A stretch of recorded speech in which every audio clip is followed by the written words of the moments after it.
Hei ja tere tulemast! Täna võtame ette ühe päris erilise teekonna Paul Kingsnorthi maailma. Ja me teeme seda tema raamatu Metsikud jumalad abil. Ja see on lugu, teate, kirjaniku tähenduskriisist. Kujutage ette, see on teekond, kus su kõige olulisem tööriist, sõnad, muutuvad järsku su suurimaks vaenlaseks. See on, see on tuures, see on sügavalt isiklik ja siin pole mingeid pehmendusi. Ja Kingsnort, tema ei hakka pikalt keerutama. Ta alustab kohe sellise lausa šokeeriva avameelsusega, mis paneb paika terve raamatu tooni. See pole mingi tavaline memuaar, eks ole. See on pigem nagu appihüüd. See on otsing. Nii, kus see kõik siis pihta hakkab? Lugu algab tegelikult põgenemisega. Kingsnort pakib oma asjad, võtab pere kaasa ja kolib kaugele Iirimaa maapiirkanda. Miks? Sest ta otsib seda vaikust ja rahu, mida tänapäeva maailmas enam justkui kuskilt ei leia. Ja see eesmärk on iseenesest ju täiesti arusaadav, eks. Ta ei lähe sinna seiklusi otsima. Vastupidi, ta otsib juuri. Ta tahab ehitada päris oma kodu, leida stabiilsust ja kuidagi taltsutada seda rahutu meelt, mis tal on. Ta ise kasutab selle kohta väljendit roheline paikalseis.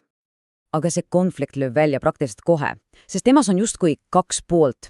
Üks osa temast tahabki olla see juurdunud pereisa, teate, vankumatu nagu vana puu.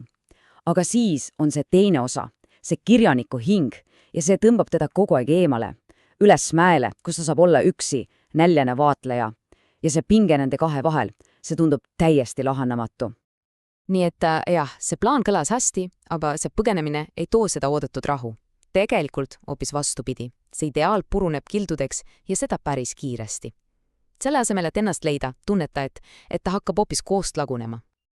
Ja see tsitaat siin, see näitab selle pettumuse sügavust ikka väga selgelt. See uus elu pole mingi vabanemine, see on killustumine. See tunne, et sa oled võõras ja täiesti paigast täna, muutub aina tugevamaks. Ja seda just seal, kus ta lootis leida seda kuuluvustunnet. Ja see hetk siin, see võtab tema igapäevase võitluse nii hästi kokku. Kujutage ette. Nii väike süütu palve oma enda tütrelt, aga tema peas muutuks see kohe süüdistuseks. Isegi 10 minutit tundub liiga palju. Miks? Sest see töö, see abstraktne kirjaniku kohustus on alati kuidagi tähtsam kui elu ise. Ja see on ju täiesti piinav. Ja siis ta jõuabki selle otsustava äratundmiseni. Ta saab aru, et ta ei saagi olla see, kes ta olla nahab. Ta pole see stabiilne puu. Tema tegelik olemus on hoopis midagi muud. Rahutu, voolav nagu vesi, mis liigub ja liigub vältimatult otse kuristiku poole. See on küll ilus metafoor, aga selle taga on ju tegelikult sügav traagika. Ja just siit algabki selle kriisi kõige sügavam faas. See, mis algas füüsilise rahutusena, muutub nüüd millekski vaimseks, peaaegu haiguseks. Tema suhe keele ja sõnadega, mõelge, see on ju kogu tema elu ja identiteedi alus, see hakkab lihtsalt murenema. Ja siis hakkavad tulema need küsimused, mis lammutavad kogu ta senise maailmapildi. Näiteks need kindlad poliitilised vaated, mis andsid varem ta kirjutamisele suuna ja mõtte, kuhu need on järsku kadunud. Nende asemel on lihtsalt tühjus. Ja need kahtlused lähevad aina sügavamale, aina fundamentaalsemaks. Kui vanad tõed on läinud, siis milleks üldse kirjutada? Mis on su elukutse mõte, kui sõnad ise on oma tähenduse kaotanud? See on ju eksistentsiaalne kriis oma kõige puhtamal ja valusamal kuju. Ja see viibki ta otse kriisis südamesse, sellise peaaegu lahendamatu paradoksini. Mõelge, tema ainus tööriist, keel, on ise muutunud probleemiks. Kuidas sa saad kasutada sõnu, et võidelda sõnade enda vastu? See on täielik ummiktee. Ja see tee viib ta otse vaikuse servale.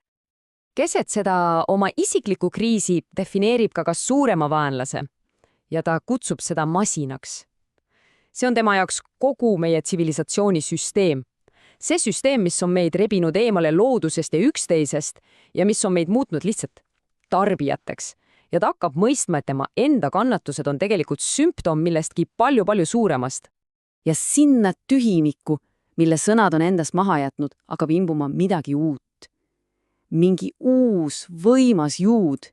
Ja see pole lihtsalt müra puudumine. See vaikus. See on midagi palju enamat.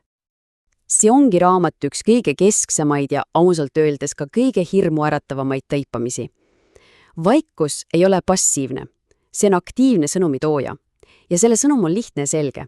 Sõnad ise ongi probleem. Ja siin me tunneme tema hirmu kogu selle suuruses.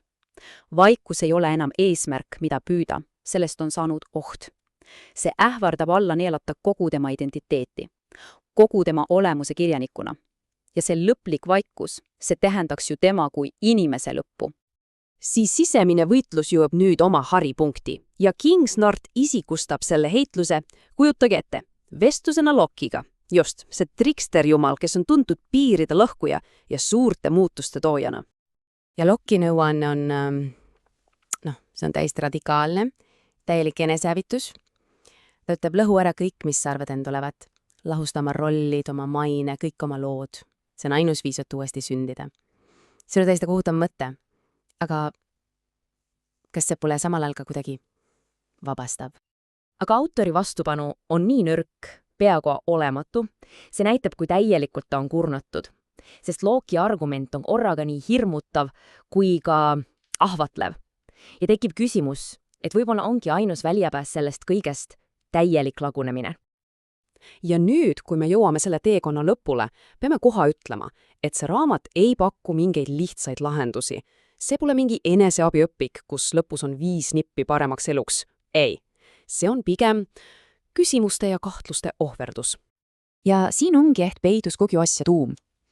Oluline polegi sihtkoht, vaid see otsing ise. Koos kõigi oma ohtude ja kogu selle ebakindlusega. Sest äkki ongi just see ohtlik otsing, see, mis elule tegelikult tähenduse annab. Ja Kingsnorth ei hakka teesklema, et ta on nüüd kõik vastuseid leidnud. Ta austab oma teekonna keerukust ja jätabki otsad lahti. Meile kui lugejatele ei anta mingit mugavat ja pakendatud lõpplahendust. Meile antakse hoopis aus ja toores peegeldus ühest pooleli olevast protsessist. Ja see ongi tema viimane ja kõige sügavam ohverdus. Ta ei anna meile lahendust. Ta annab meile oma toore, lahendamata kriisi täpselt sellisena, nagu see on. See on ülima aususe akt, mis sunnib meid kõiki mõtlema oma enda sõnade, oma vaikuse ja oma tähenduse otsingute peale. See on kõik, mis tal on anda. Ja see on tegelikult päris palju.